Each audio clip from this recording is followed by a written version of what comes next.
Bueno, pues entonces continuamos con nuestra sesión de charlas de hoy y Alejandro nos va a hablar del lema de la serpiente. Bien, adelante. Bueno, gracias a las dos personas que vinieron, a los organizadores. Bien, entonces les voy a hablar el lema de la serpiente.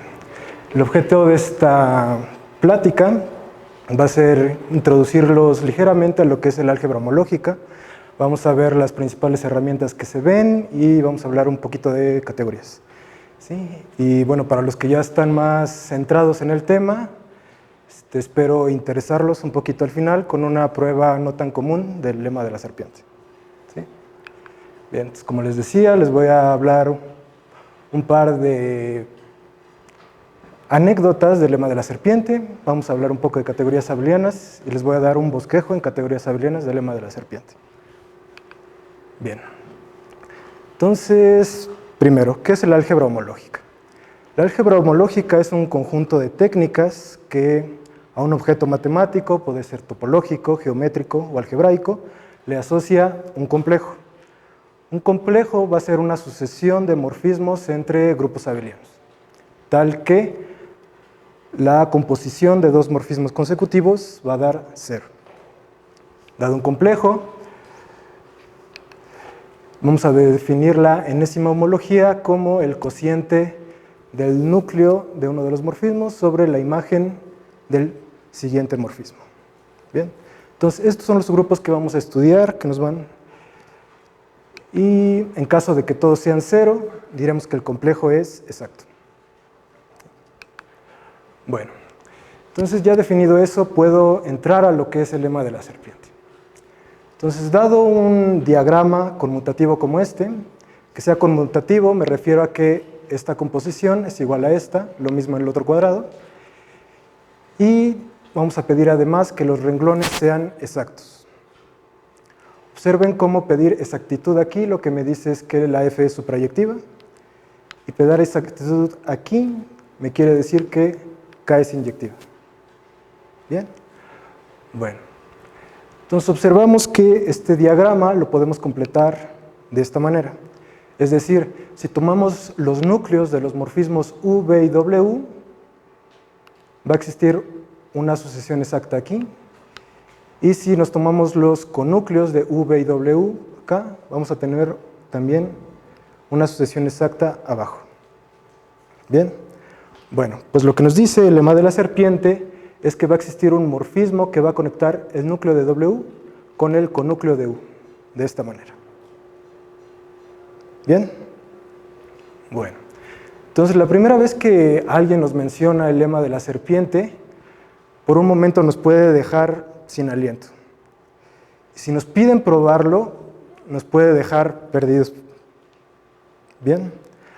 Ahora, si ustedes de plano los desmotivó la idea de ustedes probarlo por su cuenta y empiezan a buscar en internet, buscar en libros, van a empezar a notar que hay un sentimiento de misticismo y de pánico generalizado sobre la prueba de este lema.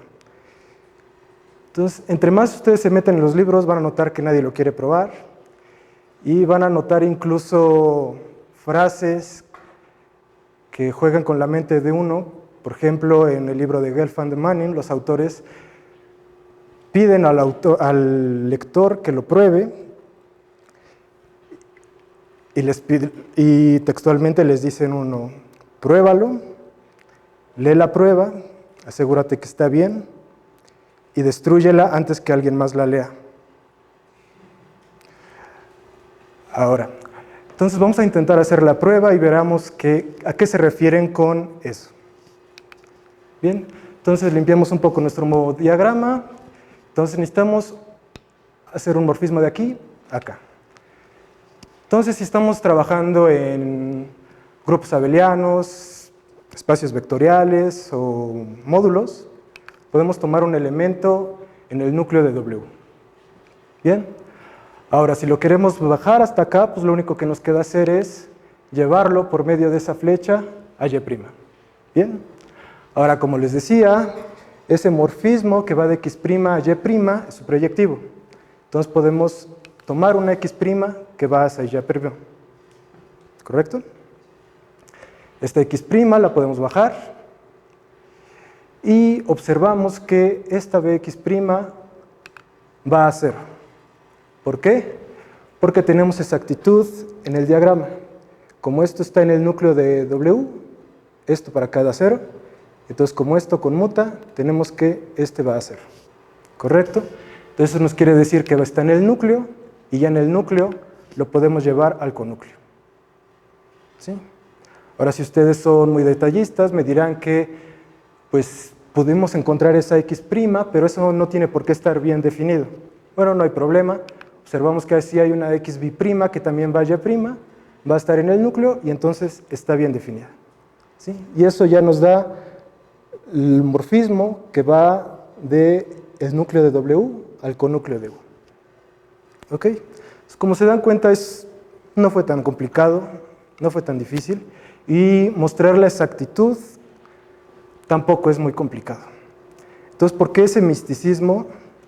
Pues yo pensaría que es por lo horrible que es la prueba, lo poco elegante, que nadie la quiere probar, nadie la quiere escribir, porque si uno la quiere escribir formalmente son hojas y hojas para llegar a una prueba tan lenta que nos dice tan poco. ¿Ok? Bien. Ahora, vamos a hablar un poco de categorías.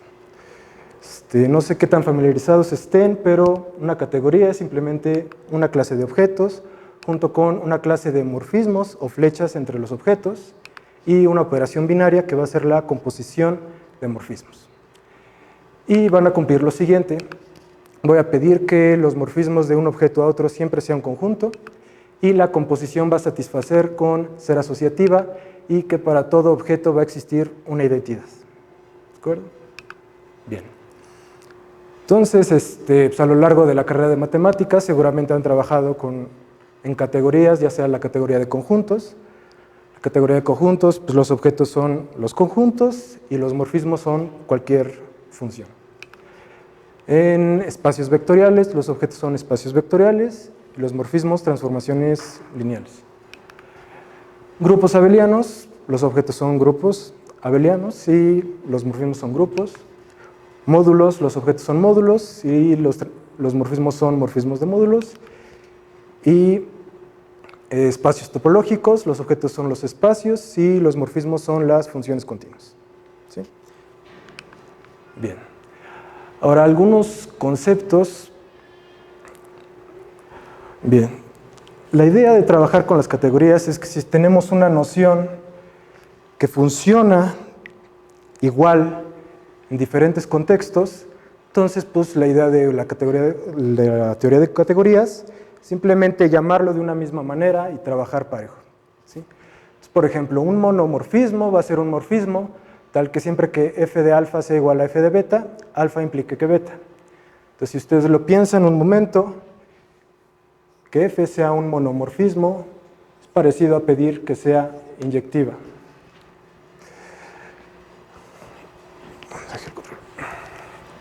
Para epimorfismo tenemos parecidos, si alfa es igual a g y beta es igual a g, eso implica que alfa igual a beta.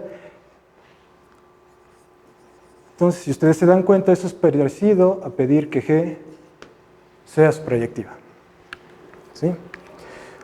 Y por último, vamos a decir que un objeto es 0 si solo existe un solo morfismo que entre a él y sale a él para cualquier otro. ¿Sí? Por ejemplo, en la categoría de conjuntos, ¿existe un objeto 0? ¿Cuál? Vacío. No. O sea, ¿tú dices eso? Bueno, es que si tienes aquí, digamos, dos, aquí existen dos funciones, ¿no? Una que lleva la X y otra que va la Y. Entonces esta, no. Exacto, sí. Y tú decías el vacío solito. El problema del vacío es que no hay funciones que salgan del vacío, ¿no? no está definido. No es entrar ahí en una ambigüedad, pero entonces concluimos que aquí no hay ceros. Bien. Ahora en vect, en nav, en mod_r, aquí es mucho más fácil decir quién es el cero, ¿no? ¿Quién? O sea, en dado caso, en el vectorial, el cero vectorial. Cero, ¿no? O sea, hay diferentes versiones del cero en todas, pero la cosa es que es el cero. ¿Sí? Bien. Muy bien. Entonces, bien. Era importante familiarizarnos un poquito con esto. Ahora, familiarizarnos un poquito con estos conceptos que seguramente también ya lo han manejado. El núcleo de un morfismo va a ser un morfismo K, tal que cualquier otro morfismo, tal que al componerlo nos dé cero, este morfismo se tiene que factorizar de manera única a través de K. ¿Sí? Y si lo ven raro ahorita, estoy seguro que alguna vez han trabajado con este conjunto. Los X tales que W de X es 0. ¿No? Y digo, siempre lo llamamos núcleo. ¿Sí? Y bueno, este va a ser el núcleo en estas categorías. ¿Sí? Bien. Ahora, el conúcleo o cokernel de un morfismo H va a ser un morfismo C, tal que cualquier morfismo, tal que al componerlo con H me dé 0, se tiene que factorizar de manera única a través de C. ¿Sí? Dense cuenta que es la misma idea, solo que al revés, es lo que llamamos dualidad, y a lo mejor esa es un poco menos común que la trabajen acá, pero no es otra cosa más que si tienen H de X a Y, el conúcleo no es otra cosa más que Y cociente con la imagen de X. ¿Sí? Ok.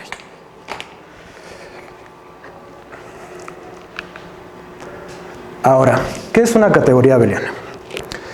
Una categoría abeliana es la categoría que más comúnmente nos vamos a encontrar en álgebra. Entonces se define de la siguiente manera. El OM entre dos objetos vamos a pedir que siempre sea un grupo abeliano. Fíjense cómo que eso significa que todo OM va a tener un morfismo cero. Tiene objeto cero. Todo morfismo tiene núcleos y conúcleos. Todo morfismo tiene una factorización canónica BQ, donde B es un monomorfismo y Q es un epimorfismo. Eso a lo mejor a uno lo puede agarrar desprevenido, pero lo único que estoy diciendo es que todo morfismo se factoriza a través de su imagen, ¿no?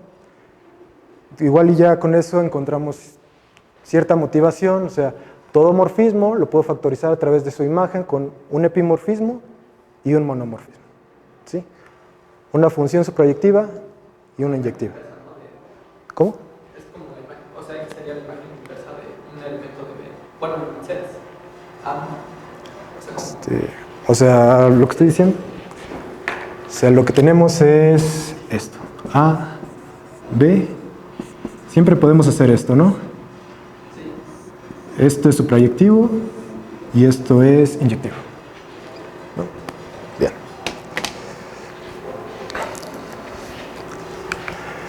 Todo epimorfismo es un conúcleo y todo monomorfismo es un núcleo. ¿Sí? Entonces, si se dan unos momentos, se van a dar cuenta que, por ejemplo, estas tres categorías fácilmente cumplen todo eso. ¿Sí? Ok.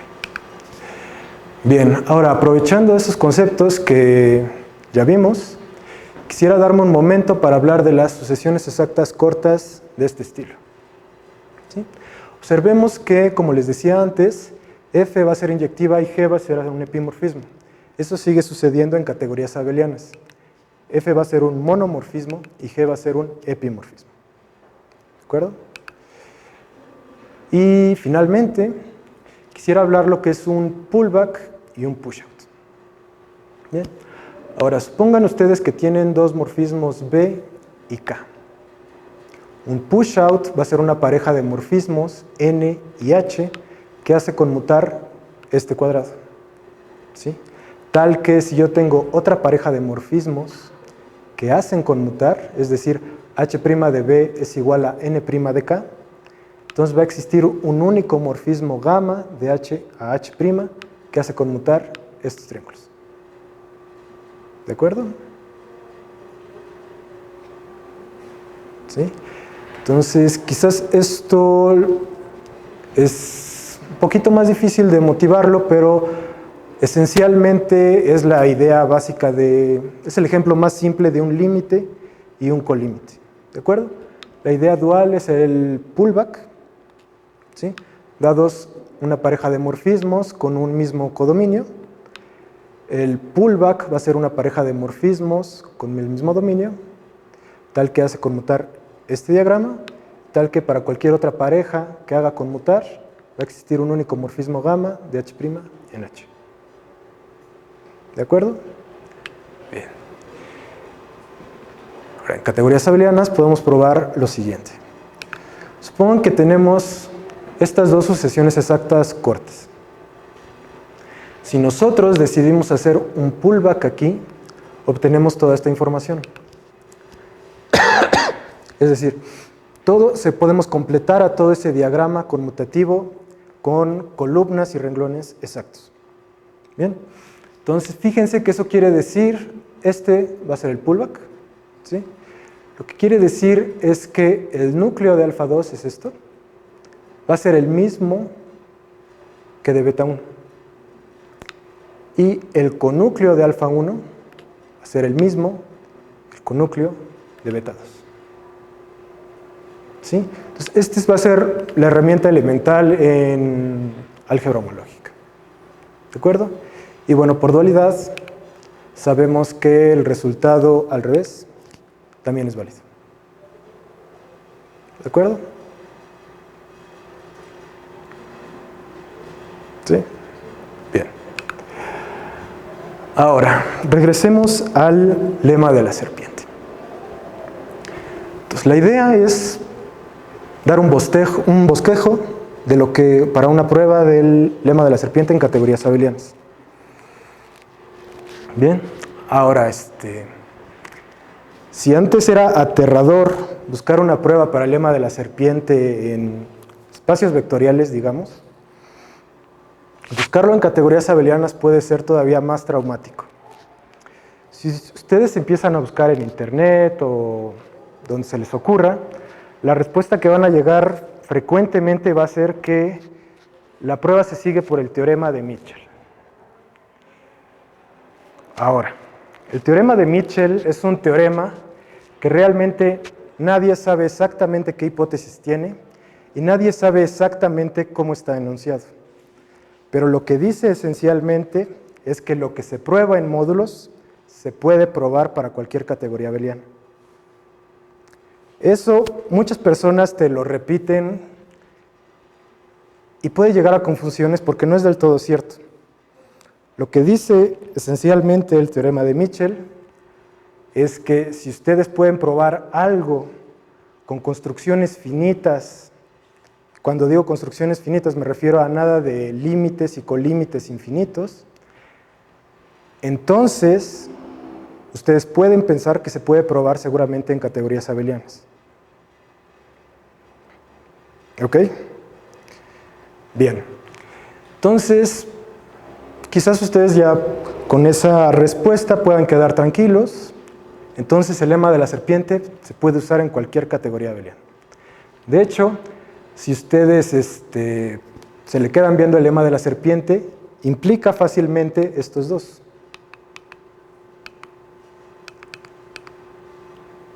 Entonces ya ustedes, utilizando la maquinaria terrorífica del teorema de Mitchell, ustedes podrían probar sencillamente estos dos resultaditos. ¿Sí? Pero yo creo que vale la pena buscar una prueba para el lema de la serpiente sin utilizar el lema de Mitchell. Y si su curiosidad no es suficiente, creo que les puedo dar una razón más. La razón sería, ¿qué pasa si ustedes quieren probar algo parecido al lema de la serpiente en un contexto más general? Digamos, por ejemplo, en categorías exactas. en un contexto donde el teorema de Mitchell ya no se puede utilizar.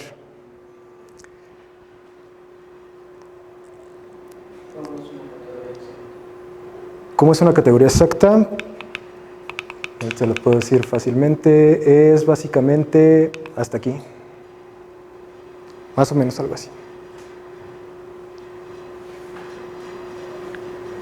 Y sin que el OM sea un grupo abeliano.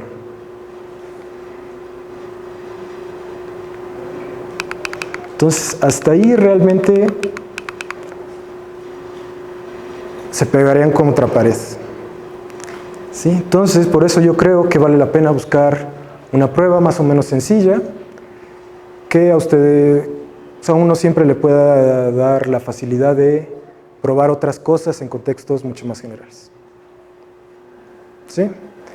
Bien, entonces voy a darles un ligero bosquejo y espero sea de interés de todos. Bien, entonces, para hacerlo voy a suponer que K' es un monomorfismo y F es un epimorfismo. Eso no es pedir mucho porque de hecho si probamos esto es fácil concluir ¿de acuerdo?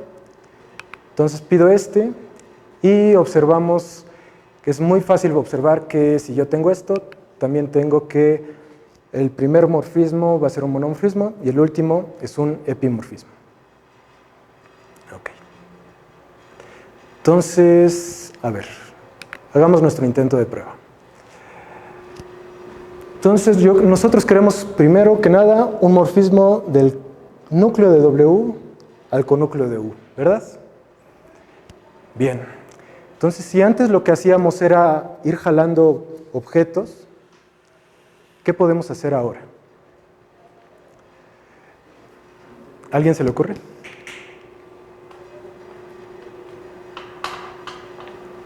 Sí.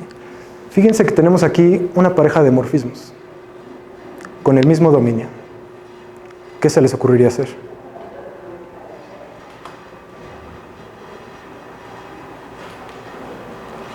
Quiero comunicar K con cada W, ¿no? ¿Perdón? Quiero comunicar K con cada W, ¿no? Quiero comunicar KW con CDU.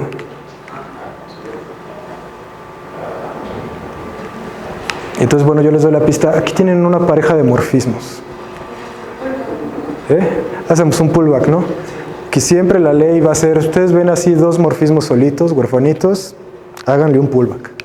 Y hacemos un pullback. ¿Ok?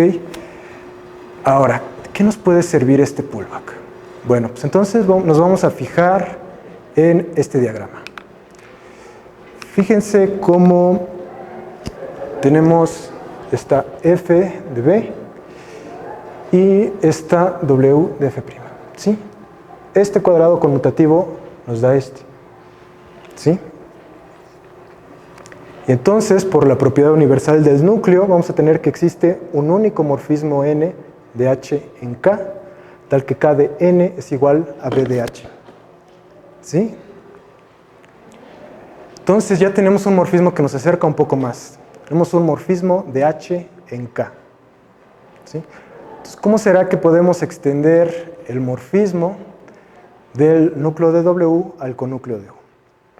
Para eso, nos vamos a fijar que lo que tenemos es que conmuta este triángulo. ¿Sí? Bueno, pues jugando un poquito con la conmutatividad del diagrama, se puede probar que este triángulo de arriba también conmuta. ¿Sí? Entonces tenemos que N de kappa es igual a U. Entonces, ¿qué pasa si componemos con este morfismo, el conúcleo de U? Tendríamos que el conúcleo de U compuesto con N, compuesto con kappa, es igual al conúcleo de U con U.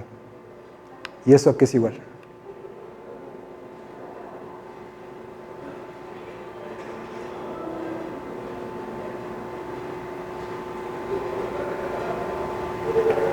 Resulta que esto es 0, ¿sí? Cuando ustedes tengan exactitud, siempre que compongo 2 es 0, ¿sí? Entonces, si yo tengo conúcleo de U compuesto con U, esto es 0. Muy bien. Entonces, si esto es 0, esto con esto es 0. Eso quiere decir, por la propiedad universal del conúcleo, que existe un morfismo del núcleo de W al conúcleo de U, tal que D de psi va a ser igual al conúcleo de U con N. ¿Ok?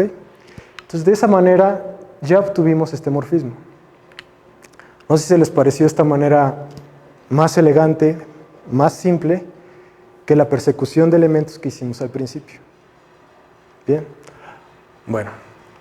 Ahora, el reto es probar la exactitud. Necesitamos probar que el núcleo de este morfismo D sea igual a la imagen de este morfismo psi. ¿Sí? Bueno, pues no les voy a mentir, esto es un poquito más complicado, pero les voy a enumerar una serie de pasos que uno probaría para llegar a eso, y son pasos que no son tan complicados. Primero observamos que este cuadrado es un pullback, ¿sí? Entonces, utilizando la propiedad universal de pullback, podemos encontrar un morfismo que va del núcleo de B a H, ¿sí? Y ese morfismo va a ser único con la propiedad de que H de gamma va a ser el núcleo de B y N de gamma es 0. De hecho, se puede probar que gamma es el núcleo de N. Y ya teniendo eso, es muy sencillo probar lo que queremos. ¿Ok? ¿Está bien? Entonces, yo ya probé la exactitud de arriba, por así decirlo. ¿Sí? Entonces, me faltaría toda la parte de abajo. ¿Esa cómo se prueba?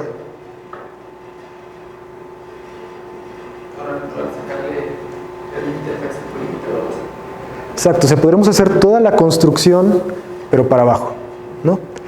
Y la ventaja de trabajar en categorías es que uno simplemente dice, por dualidad, hacemos lo mismo para abajo. Y entonces, tenemos este morfismo que hace conmutar estos dos triángulos, y también un morfismo del núcleo de W al conúcleo de U, ¿verdad? Y bueno, ustedes me van a decir, ok, te hacen contando un morfismo que cumple exactitud aquí y otro morfismo que cumple exactitud acá, ¿no?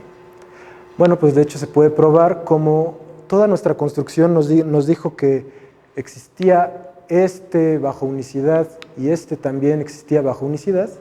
Es fácil probar que de hecho los dos morfismos que estamos encontrando son el mismo.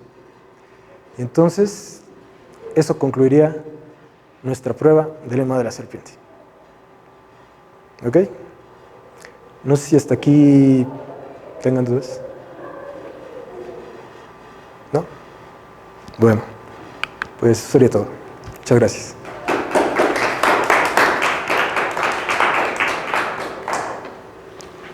Bien, ¿hay preguntas para compañero?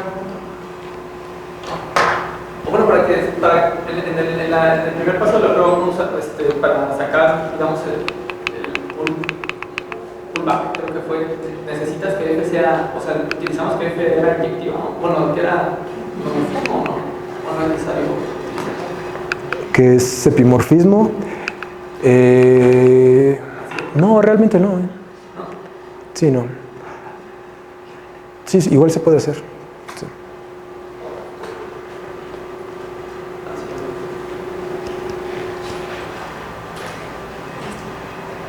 Entonces, pues, ¿nos puedes apoyar en una pregunta para que alguien se pueda ganar esta libreta?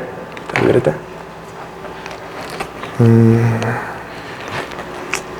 ¿Qué les puedo preguntar?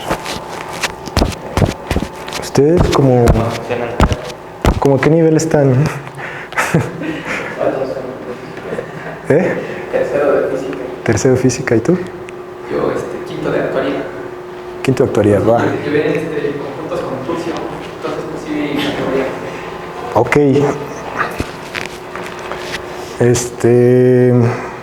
Bueno, a ver. Díganme, a ver, aquí hay una lista de categorías. ¿Me pueden decir una que no sea abeliana? Una que no sea abeliana.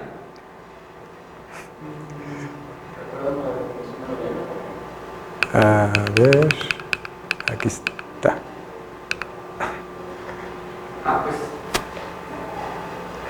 Pues la de conjuntos, ¿no? O sea, bueno, no todo el dimorfismo es un problema, porque en la de conjuntos todo el dimorfismo es una función Sí. superlativa, ¿no?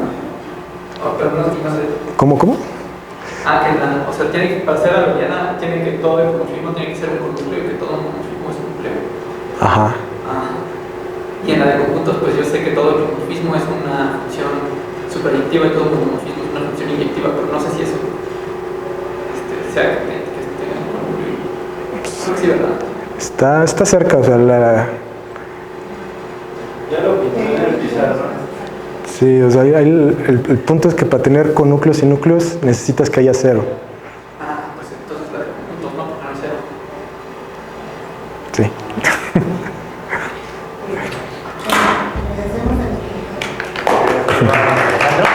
Y le entregamos aquí la Ah, va. y Gracias. Nos invitamos a la tarde